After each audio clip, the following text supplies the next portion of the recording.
turn-based RPGs, you know, they'll be like, you'll just kind of hammer away at attacks, your basic attacks, until you find a boss, and then sometimes that boss will be weak to something. So you have to exploit that weakness in order to beat them. Well, in this game, there are all kinds of different elements. There's like ice, fire, earth, air, electricity, and all that kind of stuff. And everybody is strong to something and weak to something. And you have this basic ability called Analyze that you use every time, and you need to use it every time you encounter a new bad guy to figure out what they're weak against. Because if you don't figure that out, you won't get as many turns. If you attack them with what they're strong against, your party will lose some of the turns it's normally allotted for that combat round. And if you attack them with what they're weak against, your party will gain turns, and you'll also do more damage to them. So if you don't learn to, every time you fight these guys, exploit their weaknesses, you're screwed. So every battle, there's no hand-eye coordination elements, but every battle, you've got to be engaged and you've got to be thinking. You cannot mentally check out, which means I'm going to die if I try to talk while I play this game at the same time.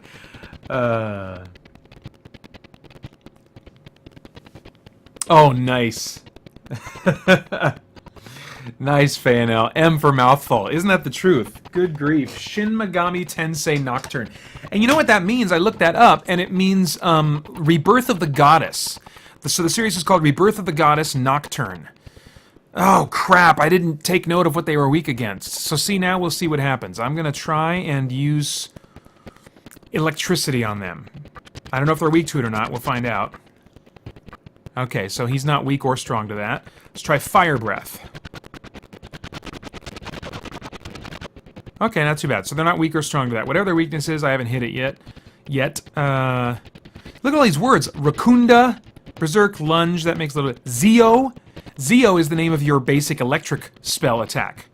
Sakunda, that lowers dodge and aim. So when I play this game, normally I have the Wikia page for this, or a strategy guide up for this page, and I'm just looking at a chart so that it can easily tell me what all my spells do. I usually don't need it when I'm actually in battle, but when I'm making party decisions about who to include in my party, ugh, it's just a mess. All right, I'll just attack. All right, let's analyze these guys again.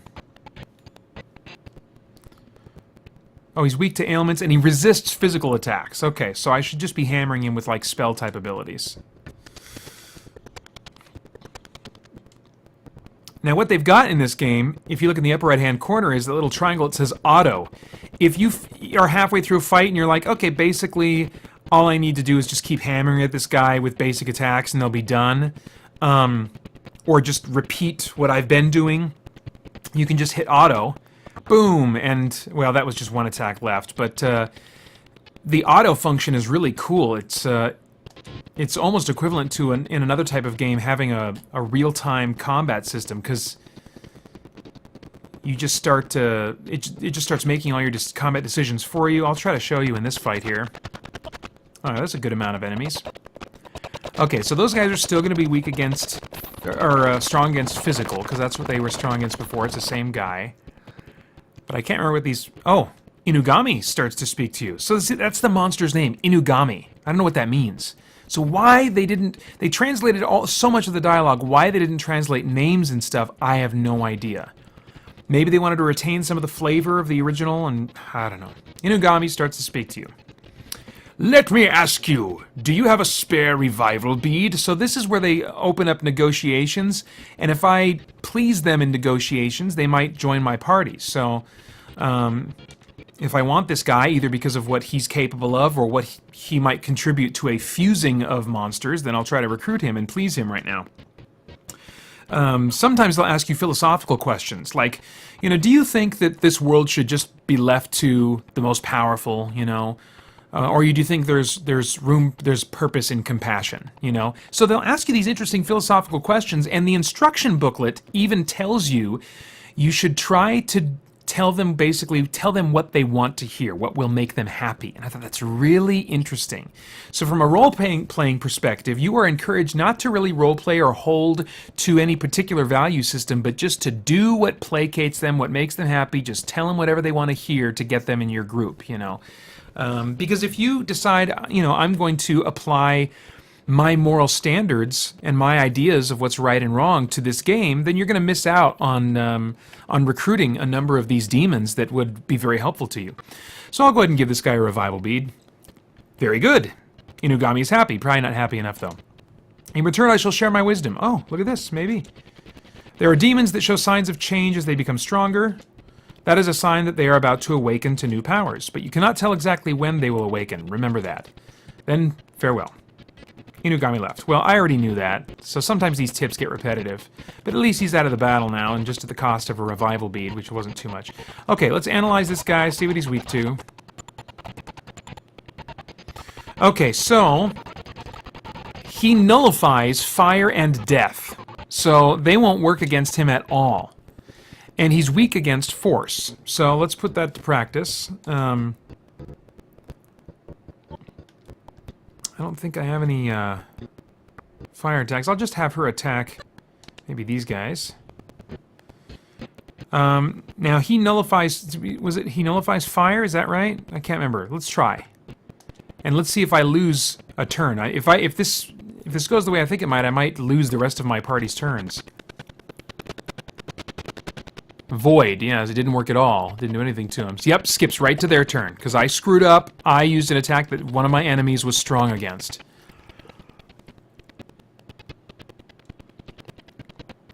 Alright. And now since I can't remember what he's weak against, I'll analyze him again. But that wastes my main guy's move. Force, okay, so force spells. That's not necessarily a physical attack. Mazan, there's a force attack. Okay, so... And that's going to attack everybody. That's convenient. Weakness. Cool. So that little flashing thing, I think, means that if I do one more weakness type attack, then I'll get an extra turn or something. I'm just going to go to auto, though. I can finish this guy off with regular attacks. But I'll do one more combat so you guys can see how fast this combat flies when you're in auto mode. Ooh, I'm leveling up here. Okay, I guess I'll just do one more to strength. Is this okay? Yes, I'm not going to save. Iumante has begun to act violently within you, so that's that little microbial thing I ingested. Let it continue. There's a risk here. It's kind of mutating. It could do something bad to me, could do something good. I always let it continue because the bad things they do are never too bad. So yes. A warm light from Iumante engulfs the area. Your party's fully recovered. Awesome. So now I don't have to heal that guy I was planning on healing in my party. Alright, one more fight.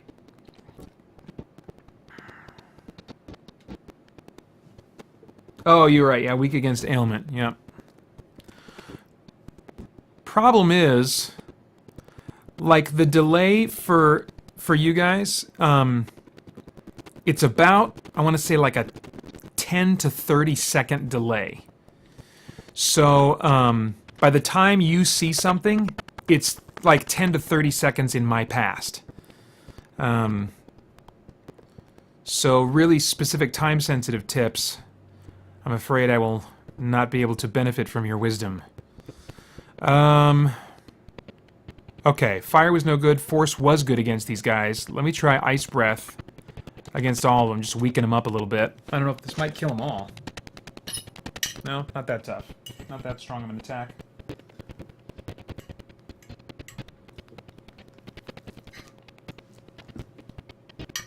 Alright.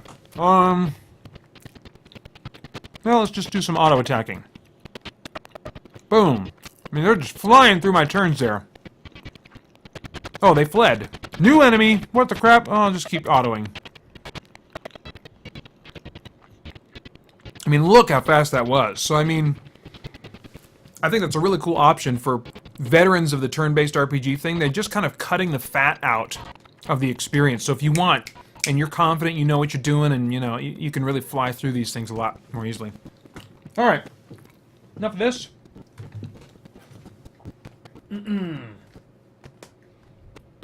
Let me try to give you guys some Final Fantasy VIII for PS1.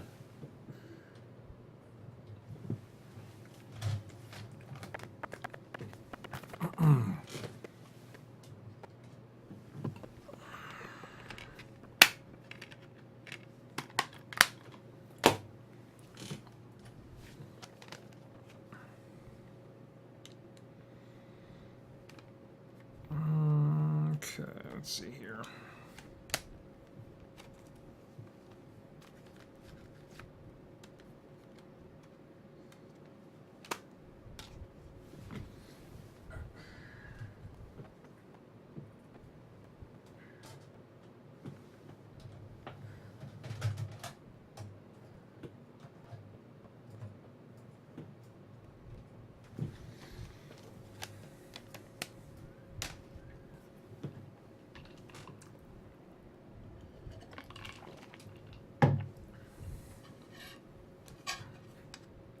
Oh, nice. That loads up pretty quickly.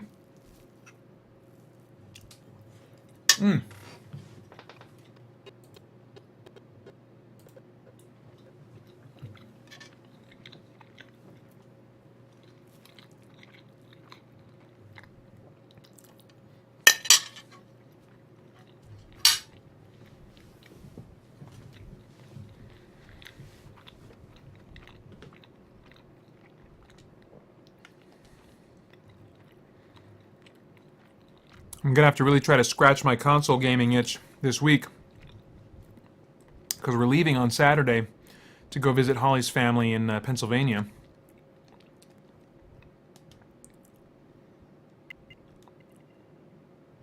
Oh, disc 4 they want. Well, let's see if I can put disc 4 in now, or if it'll freak out.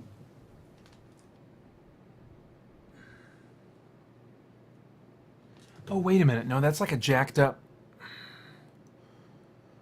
I think that's a jacked up save file, isn't it?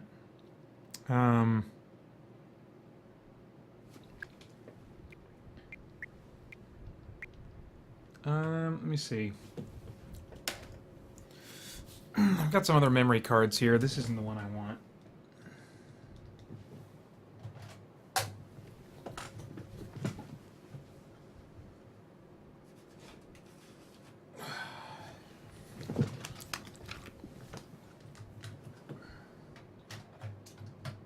One thing I'm looking forward to for the live stream is if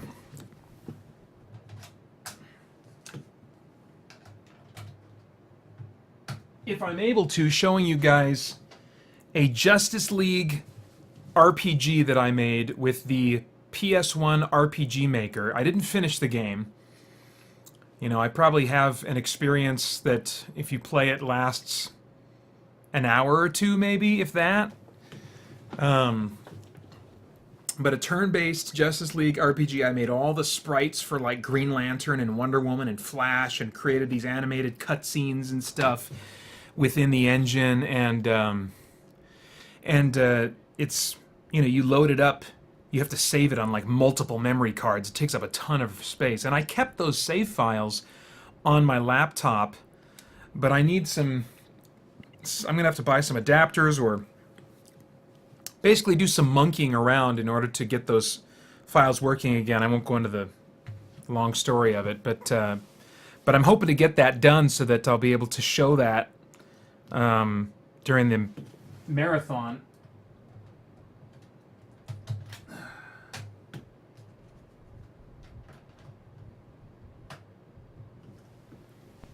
Justice League Elseworlds, I called it.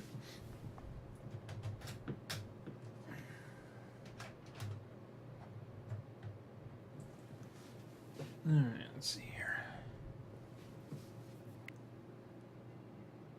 Oh, here we go. This looks much more promising. Okay, so disc 3.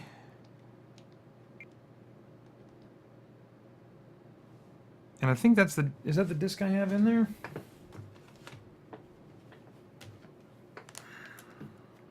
Yeah. Alright. Well, let's see if this will load for me.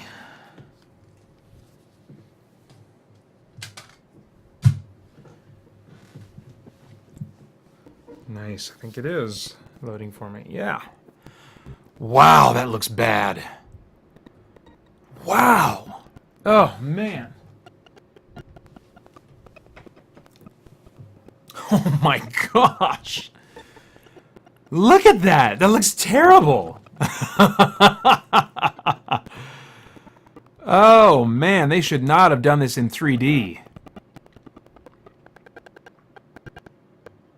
Sure, they felt like they had to at the time. Alright, I'm getting in this ship because I think the monsters here are way too hard to fight. If I remember correctly.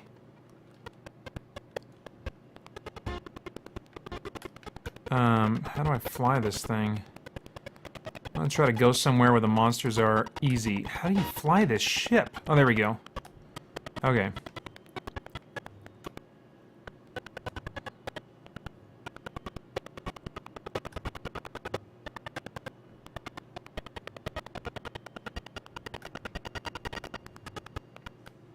So this is really late in the game, I believe.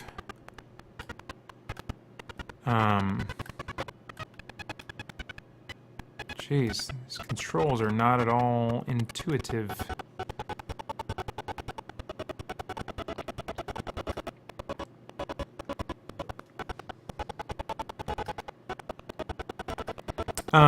Now, Final Fantasy 7 and 8 are available on Steam now.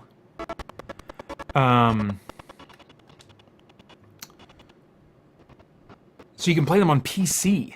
And if you do just a quick YouTube search, you can see these games running on PCs with mods that gamers have created that just make the graphics. I mean, it's they turn them into high-def games. Even before putting the mods in, they take all the jaggies out of the art designs and they're, you know, they're kind of high-def. But then gamers will add...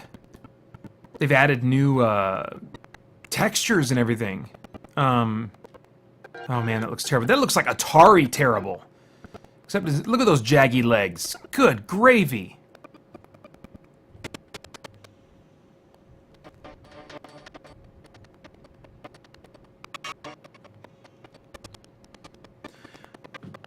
Man, yeah, this game looks so much better in my memory. In fact, it looks like,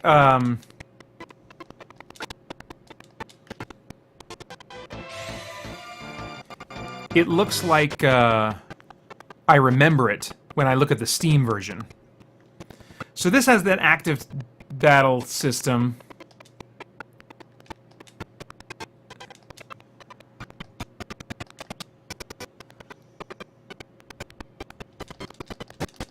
Now I'm hammering on the square button because that boosts the strength of the attack. But if I keep hitting it when that X shows up, then it reduces it to the bottom number again.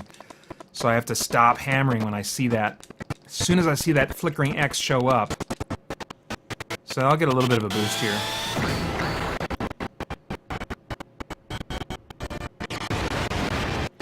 But, you know, the next time...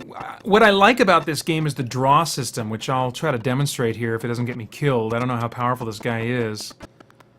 Oh, actually, I'm probably going to kill him with all these summons that I'm doing now.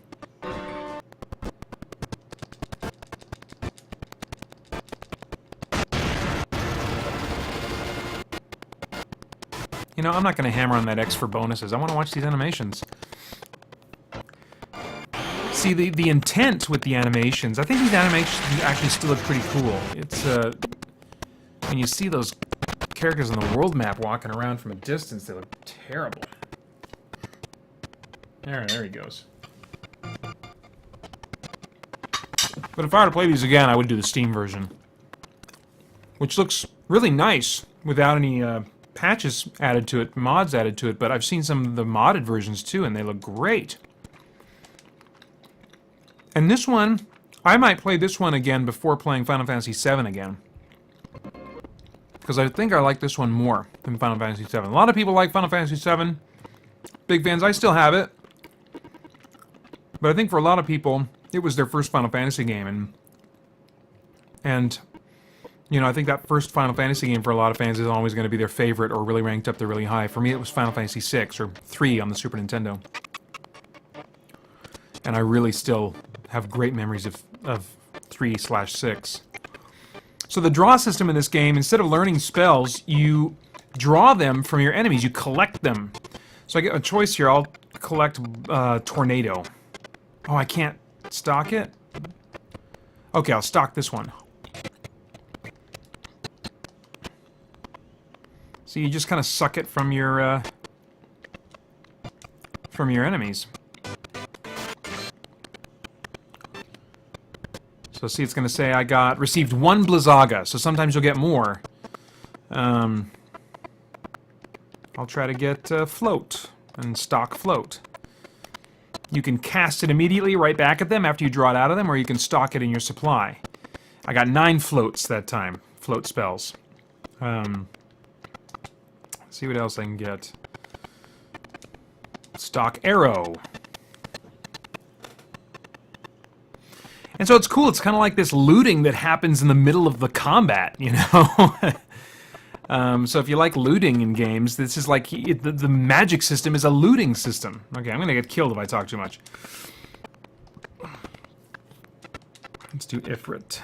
Or Ifrit, I'm not sure how to pronounce these names. Just got the names that I've chosen for them over the years. Hellfire!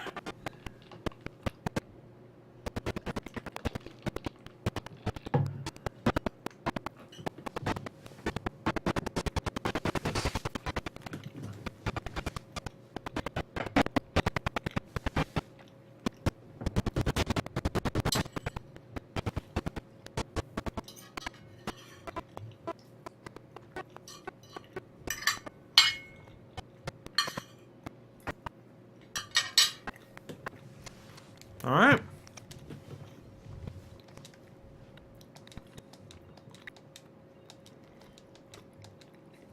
Cool. Okay, well let's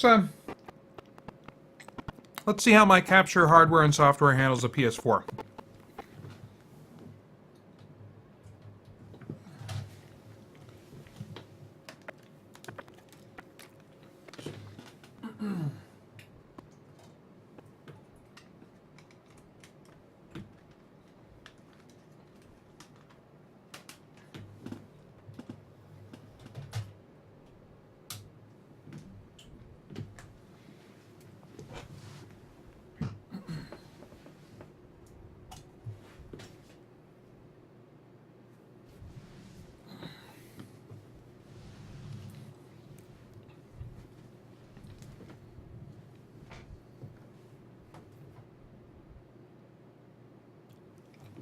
Oh, wait a minute. What am I doing wrong here?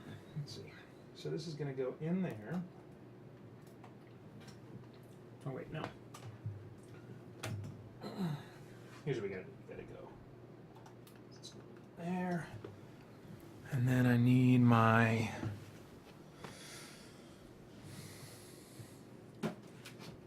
HDMI cable.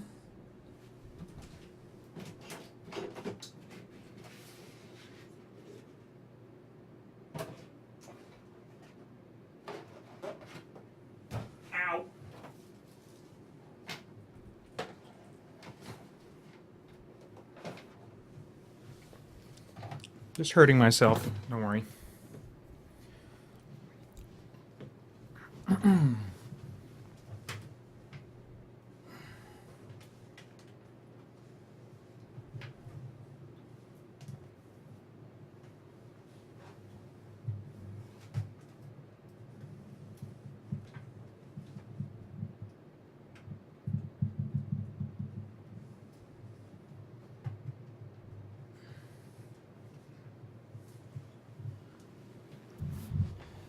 So I was not going to get a PS4 until Dragon Age comes out in November.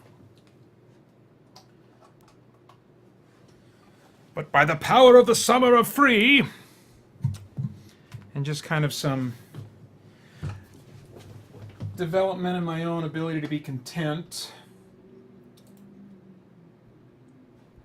I was able to save up money over the course of a year, cutting some other geek things out of my life that I didn't need. And so I had the money saved up, so it wasn't like an impulse buy. And it just happened that having an extra, or a second Blue player in our house was going to be handy, so I bought it a little bit early.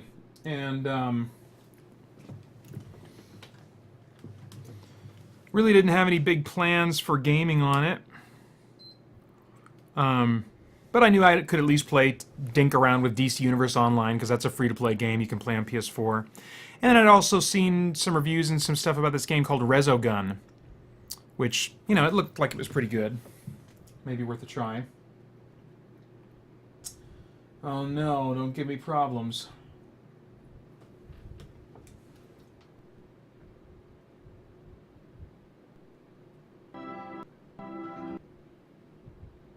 Alright, are we settled? No? What is that?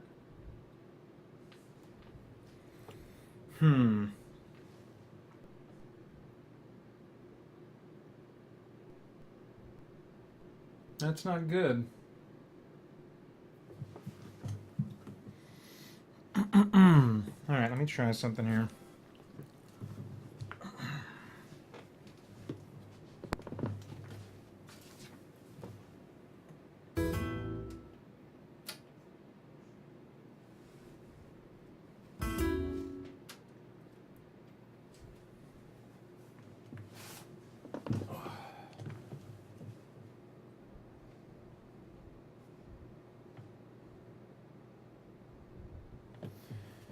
I'd read a while back that the PS3 had some kind of signal compatibility issues with this hardware. And so they have you use the component cables for that. I don't know if there's a component cable option for the PS4.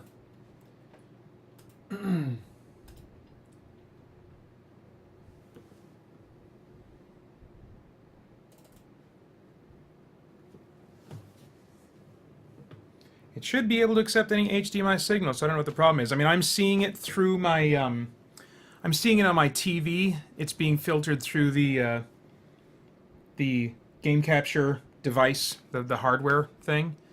So it's obviously able to take the signal and spit it back out without any problems. The question is, can the software handle it, I guess?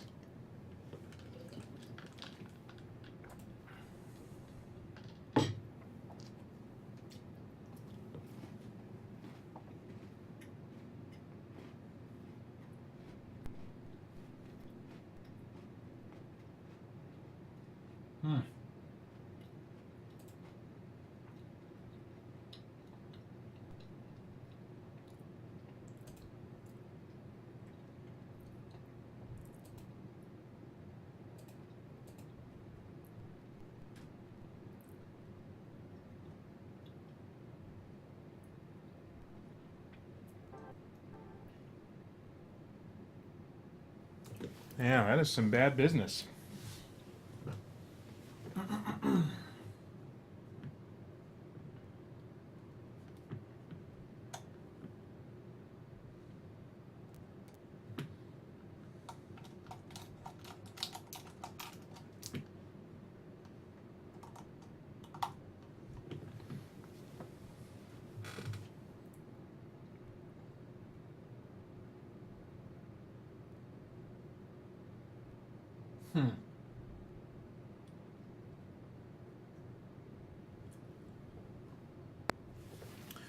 Well,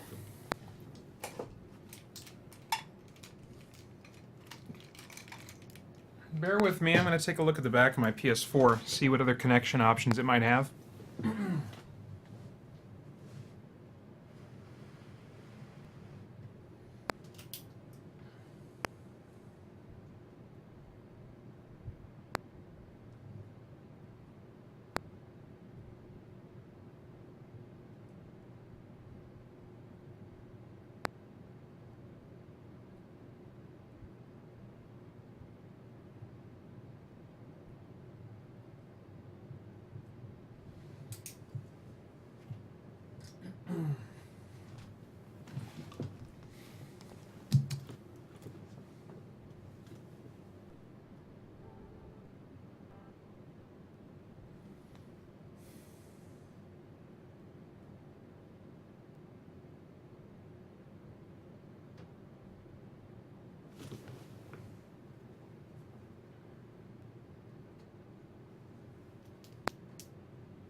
All right, well, if I haven't missed my guess, it looks like I will have to come up with another solution for streaming for my PS4. Now, I believe that the PS4 itself has some built-in streaming options, but I'll have to look into that. I'm not sure what the extent is, or how much you have to use of their hardware and stuff like that. That's really kind of a bummer. So I'll troubleshoot that. Let me hook up something else here.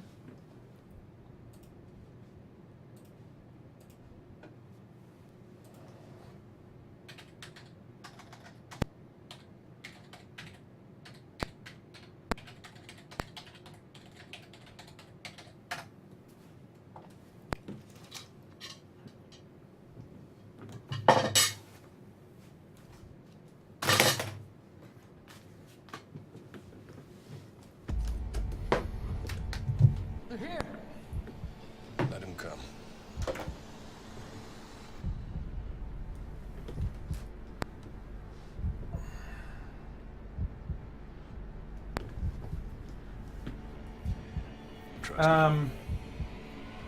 My PSN name, I think it's just Paeter Frandsen, or Paeter or something.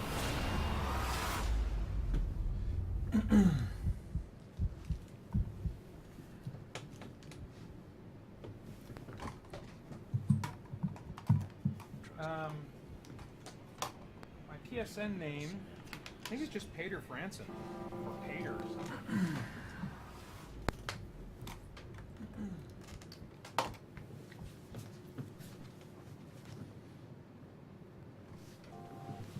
Okay, well, I need to shut this off then.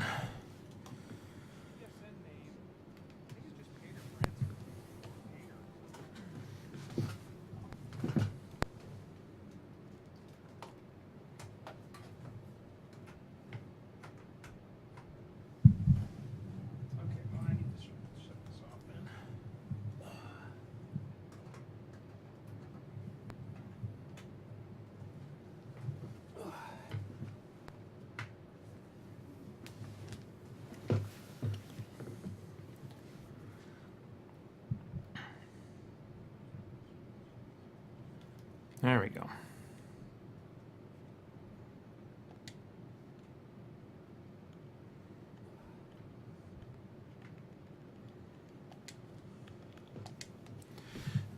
Okay, well, we'll abort that plan.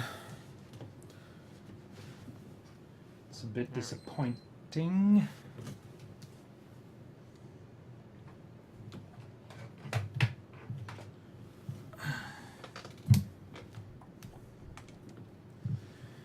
Instead, we'll abort that plan.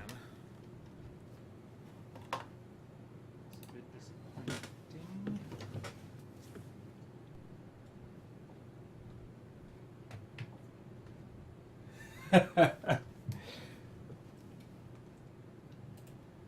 Instead,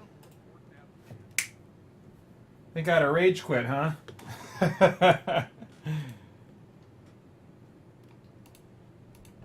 Far from it. Open fire. Far from it. Open fire. That's a line that I had a bunch of people say to the beat in their headphones for Spirit Blade: World of Shadows, the audio drama I'm working on right now.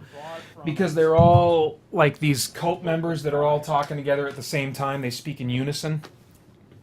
And I couldn't get all the actors to come in at once and do it, so I had them record to the beat.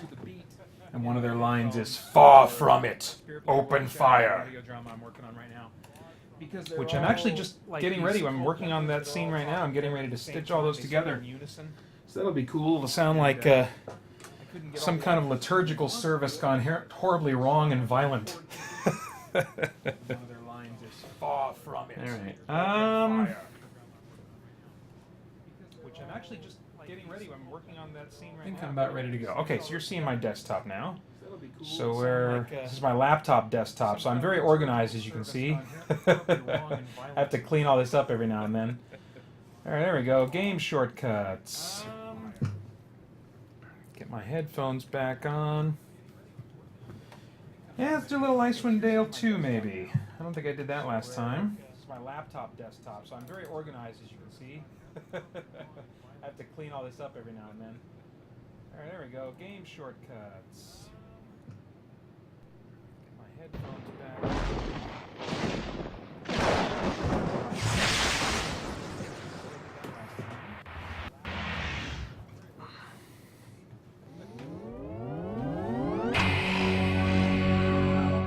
Let's see.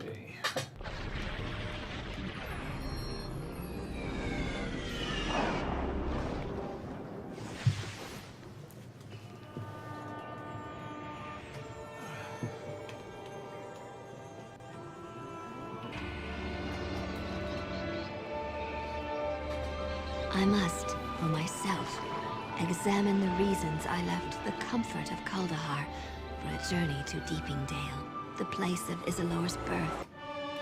Oh. I've never actually watched that intro before. I'll have to go out and watch it. I didn't know there was one. Okay, so...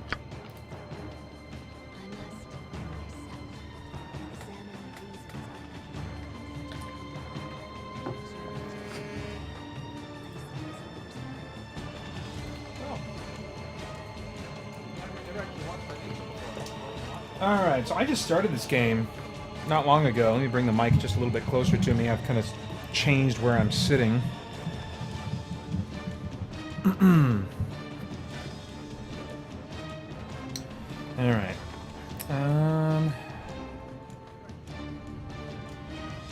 so I just started this game. One day, 18 hours? Where am I at? Prologue, one day, 10. One day, 8. 2 days, 11 hours. That's probably where I'm at. Oh, let's look at the dates here. 10:09 on the 23rd. One day 10. Yeah. One day 8. All right. So these are the classic Infinity, one of the classic Infinity Engine games. A number of games that were made with this same game engine. Baldur's Gate. Not Baldur's Gate Dark Alliance for the PS2, but the original Baldur's Gate and Baldur's Gate 2. And then Icewind Dale, and now Icewind Dale 2. And I just did a video review of Baldur's Gate 1 and 2 on the Christian Geek Central YouTube channel. And I recorded some footage from Icewind Dale, and I'm probably going to record some for this so I can eventually do a combined Icewind Dale 1 and 2 review as well. But these are like... These play like real-time strategy games, except you can pause them anytime you want and issue commands. And of course they're role-playing games, not real-time strategy games. Yes, behind the fireplace? Ah, but silence. It seems the living have come. What? Who are you? What are these bodies doing here? This row of vessels here, mayhap lined up like ships. They have passed on, yes. I think this guy's a little nuts. They have sailed through this life and into the keeping of Old Lord Skull. Heh. But their spirits echo still. I guess I better ask. Old Lord Skull? Yes, heh, the Lord of the Dead, my lord. Merkul is his name, and the road to his bone castle is the road we all walk. It is the way of such things. What is that goblin doing here? That's a good question. When the goblins struck, they brought the first of many deaths. These that lie here are but finger bones of the skeleton of the battle. Of the two halves, Targos, or Targos, I'm not sure, and the Horde, neither was spared, and in death, the halves have become faint whisper, like a gust of wind. Yes, but your battles are over now, soldier of Targos, and no, there is nothing to be done. Now, rest. Did that corpse just whispering sound like cloth across a stone floor? Silence, spirit! The living walk among us, and to you, dead one, I may speak at any time, yes. Reminds me of those guys in the Strangers in one of my favorite movies, Dark City. Mr. Murdoch, yes. Are you Silence, talking to spirits. that The corpse? living walk among us, and to you. No, listening, perhaps. There is no novelty in such things if that thought is on your mind. The speech of the dead is wearisome. They ask, demand, call, scream for attention. They rattle on like children. Faint whisper, hissing. And this goblin here, it still lives out its last moments. Yes, a frightened, gibbering thing howling at the moment of its death. But what are you doing here? And why are these bodies here? One who can speak to the dead has value on the field of battle. This goblin here, it was Ulbrecht's wish that I speak to him and learn what secrets he holds in his head. But that is not all, no. No, that is not all. What are you doing here? What is that? What is that from? Bodies here. It's from some kind of Dr. Seuss book. But that is not all. No, that is not all. This goblin here, it was Ulbrecht's I think it's that one where the guy is like standing on a ball and balancing a whole bunch of stuff. I got some young'uns in my house. What do you mean? What is that from? The dead are in need of proper burial, and such rites are best performed by a priest of death. The priests of Tempus have no skill in such matters. They praise the fallen in the name of battle, but such things do not let the spirits rest quietly, no. Is this why you came to Targos? I travel where death does. I shadow my lord's footsteps. He has touched Targos, and soon, I think, yes, soon he will walk amongst the living of Targos. The wind smells of such things. I came with brothers, the Iron Collar mercenaries, my brothers. We have come some distance, but that is not why I have come, no. In the days to come, geez, there's a lot of talking. I kind of wanted to show you some combat. In the days to come, all of Targos will serve Merkul. All of them worship Merkul, whether they know it or not, and all of them shall come before him. You include us as being Merkul worshippers? I think you are mistaken.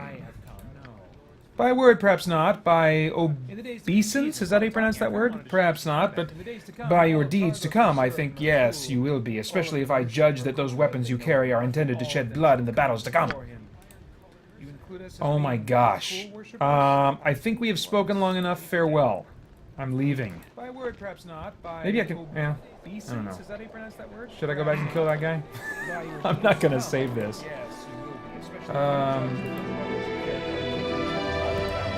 The door to this house has been nailed shut. Okay. Well, look, I'm just looking for trouble. So if we could find some of that, that would be ideal. And these games were kind of known for being more combat oriented. Now granted, I just finished this huge opening battle sequence, so this might be the respite period. But if I can find some combat, I sure will. And these games were Nope. Bunch of people, sick and dying people being taken care of. I don't think there's going to be combat in there. So this might be the respite period. But if I can find some combat, I sure will. Man, I am not having much luck. Sick and dying people being taken care of. There's going to be combat in there. I mean, I'm fine with role-playing stuff, but, you know, when we're right in the middle of the story here, I don't know that you guys would find that very interesting. Of course, if you tune in for the marathon, you'll just kind of be stuck with whatever I'm playing. I mean, I'm fine with role Whether you know what's going on or not. You know, when we're right in the middle of the story. But for now, I wouldn't mind finding some combat. Of course, if you tune in Good for gravy. the marathon, you'll just kind of be Is everyone at peace here? whether you know what's going on or not.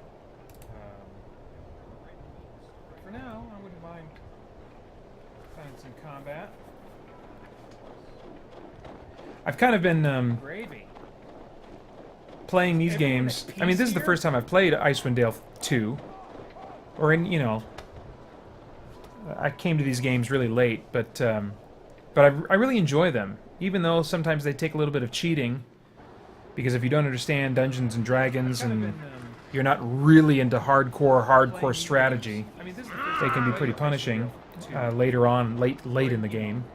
when you get to the higher levels. I came to these games really But late, I'm really looking forward to a game called Pillars of Eternity, which is made by a bunch of people that were involved in making Icewind Dale 1 and 2 and some of these earlier Infinity Engine games. And it's, you know, it's like this, fixed perspective. If you do a YouTube search, you'll see some videos, some gameplay videos now. The game's coming out sometime before the end of 2015. And they just look beautiful, and they're going to be cleaning up a lot of the kind of rules clunkiness that made these first games so difficult in the later levels. And despite the fixed perspective, the graphics and the animations just look beautiful. They look as, you know, as top of the line as you can get. They're just, it's just a fixed perspective, you know. Really nice. Alright, I don't think I'm going to find any combat. That's a little disappointing. Graphics and the animations just look beautiful. They look as, you know, as top of the line as you can get. You know, I don't think last time that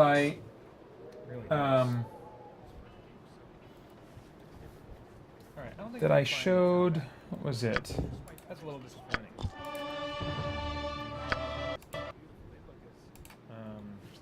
I don't think last time I showed, what was it? Uplink. I don't think. But this is a neat little game. I haven't played this in a while. And I gotta be careful because there's only one game save. It's a hacker simulation. And the tricky thing is, you can get yourself in trouble, and, Uplink. I don't think. oh gosh, what is my name? This is a neat little game. Do I remember? I think I just used my own I gotta name. be careful because there's only one game save. It's a hacker simulation. And the tricky thing is, So it's this you can get hacker yourself in trouble, simulation and, where you can take various jobs. And this is really the interface. I mean, there's not much more to it than I this. think I just used my. But let me see what kind of jobs I have here. There's only one game save. Oh, here is this man's financial situation. Open his account and determine the size of his loans. Send this information to us. Hacker simulation. What's this one? Where you can take various jobs. And this is really the interface. I mean, there's not much more to it. Oh, those than guys, they're this. going to come after me, huh? But let me see what kind of jobs I have here. Oh, here is this man's financial situation. Open his account and determine the size of his Let's loans. see here. Send this information to us. What's this one? Take various jobs. And this is really the interface. I mean, there's not much more to it. those guys, they're going to come Gosh, I'm going to get myself in trouble if I try to play this one. Because it perma-saves. It's like there's only one save that you can use in the game. So, you know, it's one thing for me to be talking and trying to play games and then do terrible on a game that I won't be saving, but this game auto-saves for you. And, like, if you fail at a mission, if you do bad enough, it, like, totally, you gotta start the whole game over, which is kind of stressful for me. So maybe I'll just be content to show you the interface, but actually right now, my other son is here to say goodnight, so I'm gonna take a quick break and say goodnight to him. Alright, watch out for this cord here. This Yeah, game why don't you just stay auto-saves right for there? you.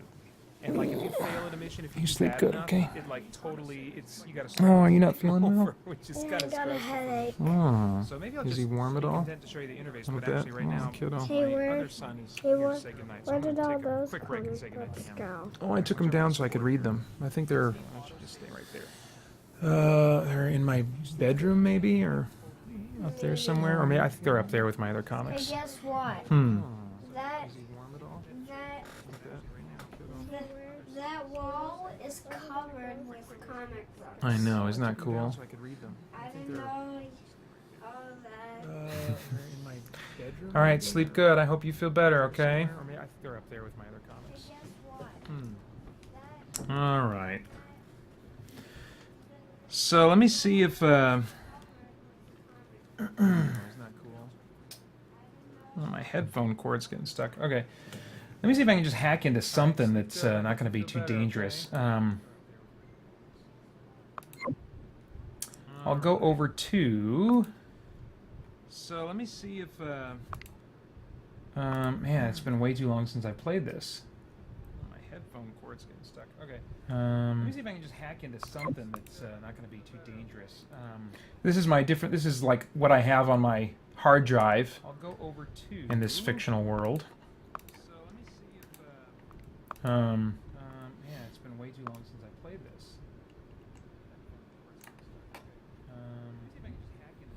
And let's see, I'm gonna close this. How do I do this? Okay, this is let's like see. what I have on my hard drive in this fictional world.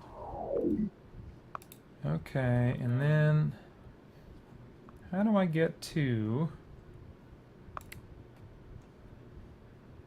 And let's see, I'm gonna close this. How do I do this? Okay, let's see. I can't remember. Oh no, it's been too long. If I try to play this again, I'm gonna totally lose. Gosh.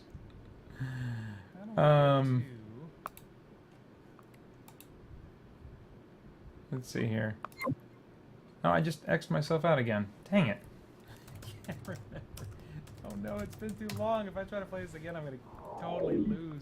Alright, so welcome back to your gateway. Let's see. Oh, I just X'd myself out again. Dang it.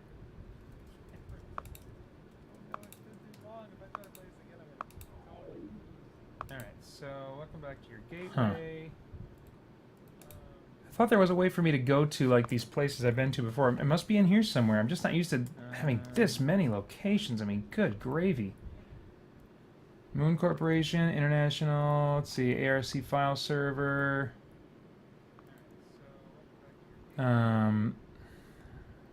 Unity Technology. I need to go to the uplink servers. It must be in here somewhere. I'm just not used to having this many locations. Uplink, public access server.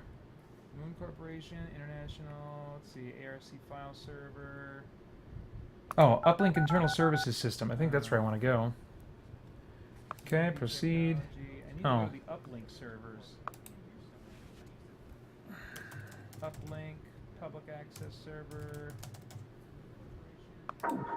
There we go. Okay, this is the interface I'm used to. So this is like in the future where they're like hacking is like pseudo legal, or it's like a it's kind of like a illegal activity that's just kind of accepted as like a necessary evil.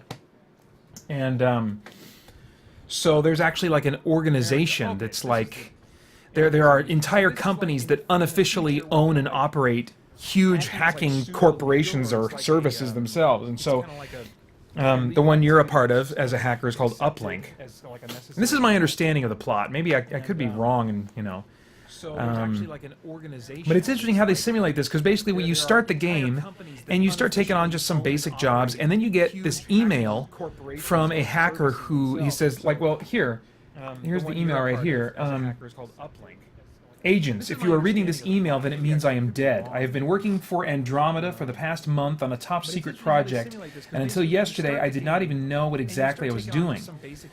This story hit the news, and I decided that I should try to find out what was happening with Project Revelation.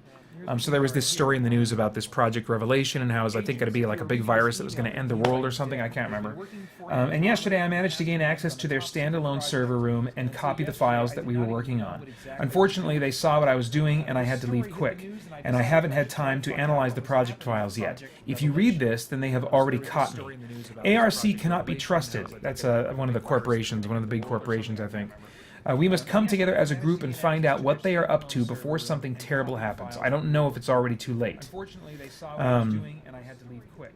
So anyway, so in addition to kind of taking just these, you know, odd mercenary type hacking jobs, you're trying to figure out what's going on in the overall scheme of this world. And you'll notice that time is, well, maybe you don't notice. Yeah, time up here, it's passing in real time. So that's the hour, the minute, the seconds, the 15th of May, 2010. So it's kind of an alternate history type thing. Well, alternate history now, because the game was published in like the early 2000s, I think. So to them it was still the future, but now to us it's a alternate history. But anyway, you know, you can pause that, and then it will pause the time of the game world. But other than your ability to pause here, this thing really functions as if it's like a hacker simulation. So it's interesting, you know, you can sit down and well, you can also advance the clock too and make time go faster. So I'm going to go to the mission list here, and looking at all the potentially available missions, they're all, it says encrypted insufficient uplink ratings. So you kind of gain experience or reputation as an uplink operative, and you can only get certain jobs if you're experienced enough. So I can advance the timeline and look for jobs that I am interested in taking on. See, now the timeline's zooming past. I can make it zoom even faster. And I'm still not seeing any jobs that I can accept. There's one.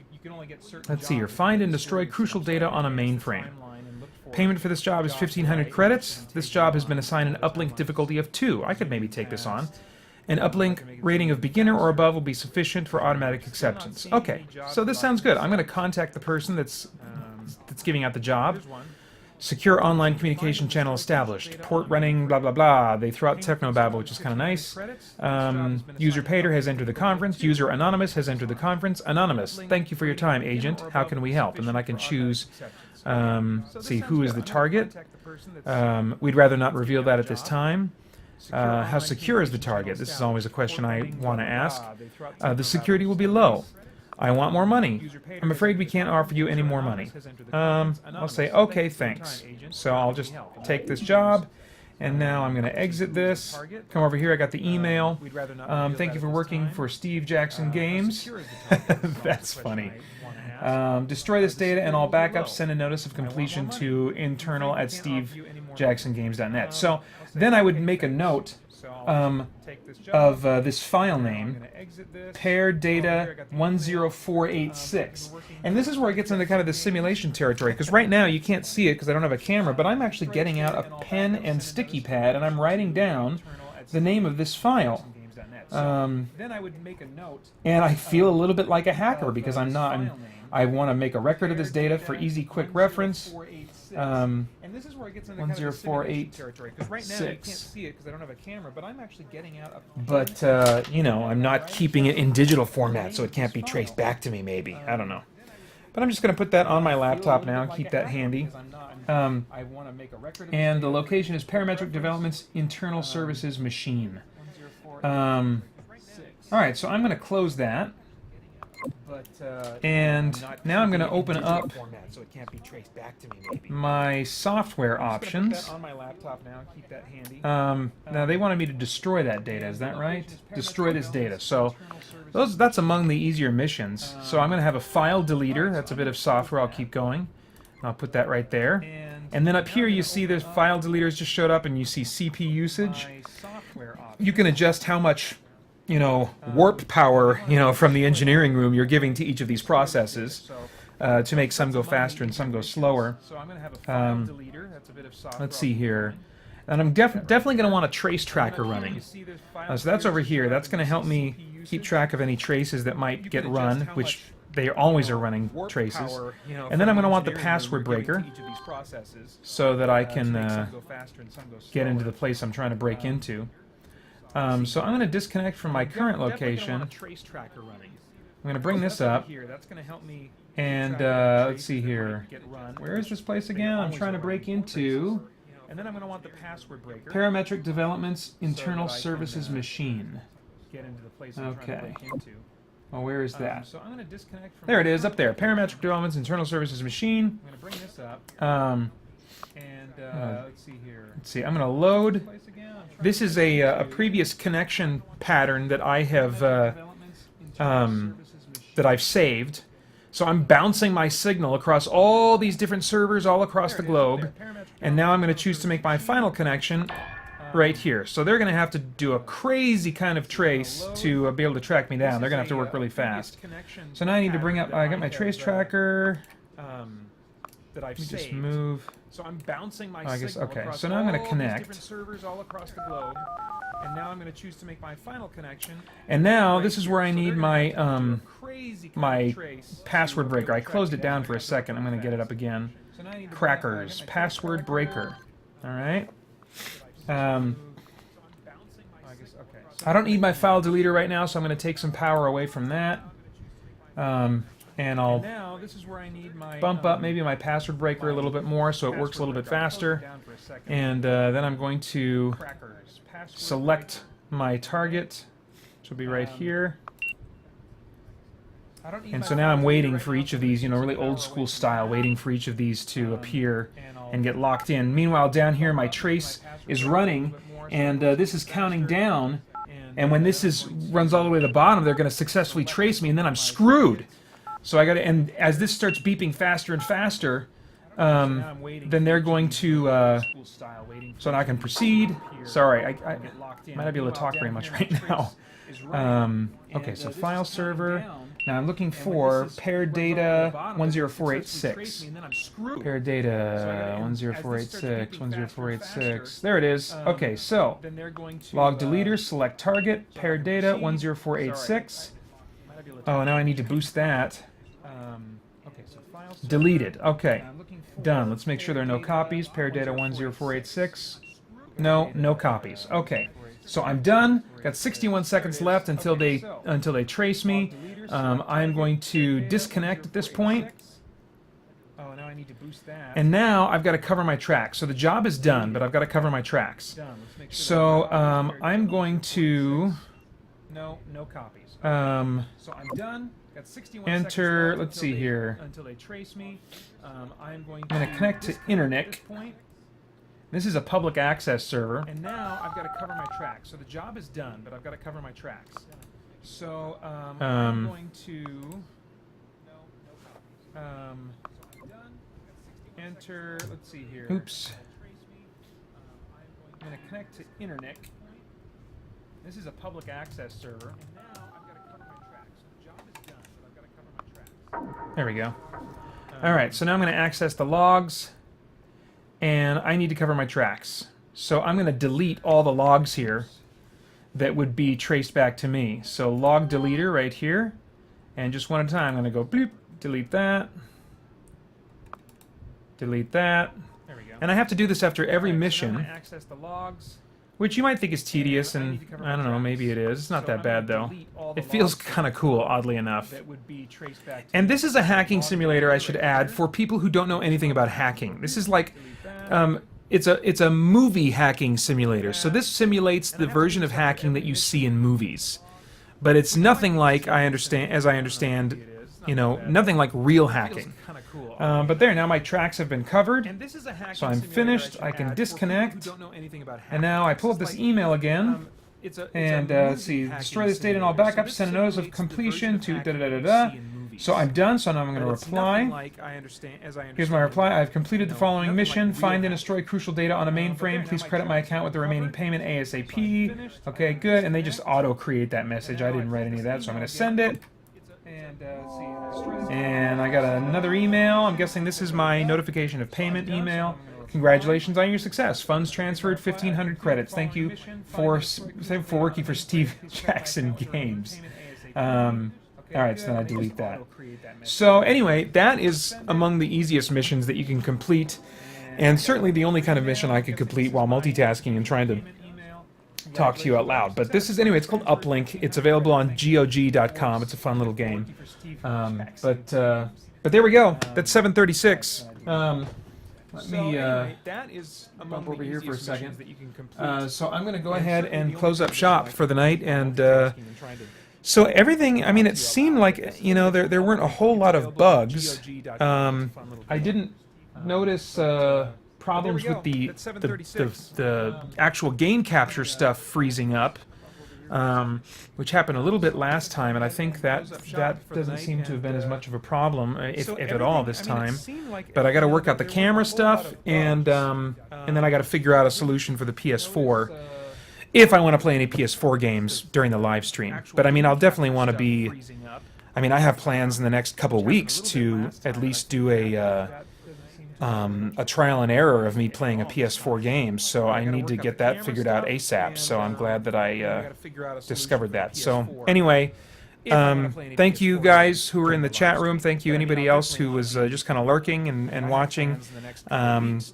Please feel free to post some closing comments here if you have any feedback or tips or suggestions or anything like that. I want this to be as enjoyable as possible for the marathon, and as also as glitch-free as possible for the marathon. So if you have any tips or suggestions to that end, I'd be very, very open to them and very grateful for them. You can also email me at paeter@spiritblade.net if you want to send thoughts that way, or at the forums, or wherever you might want to get in touch with me. So that's it, guys. Thanks for stopping by, and I'll catch you later. If you have any tips or suggestions to that end, I'd be